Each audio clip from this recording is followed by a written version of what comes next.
தர்ஷிகா வந்து உள்ளே வராங்க. வந்தோடனே விஜய் விஷால் கிட்ட போய் கையெல்லாம் கொடுத்து ஒரு மாதிரி ஃப்ரெண்ட்ஷிப்பாக தான் இருக்கிறாங்களோ அப்படின்ற மாதிரி தோணுது. பட் ஆனால் உள்ள வன்மம் இருக்கும் இல்லையா?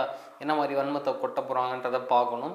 பட் விஷால் கிட்ட வன்மத்தை கொட்டுவாங்கன்னு நினச்சிட்டு இருந்த நிலமையில போயிட்டு ரவீந்தர் சரிட்டு நீங்கள் பண்ணது ரொம்ப பெரிய தப்பு, நீங்கள் அப்படி பேசிடக்கூடாது அப்படின்ற மாதிரி தன்னை பற்றி பேசினது. ஒருவேளை ரவீந்தர் சார் இவங்க வரமாட்டாங்கன்னு நினச்சி பேசிட்டாரோ என்னவோ எனக்கு தெரியல. பட் இப்படி பேசினது எனக்கும் பெருசாக தப்பாக தான் தெரிஞ்சு. பட் தர்ஷிகாவுக்கும் ஓகே, போயிட்டு கேட்குறாங்க இல்லையா, என்ன தான் நடக்குதுன்னு ஃபுல் எபிசோடை பார்த்தா தான் நமக்கு தெரியும்.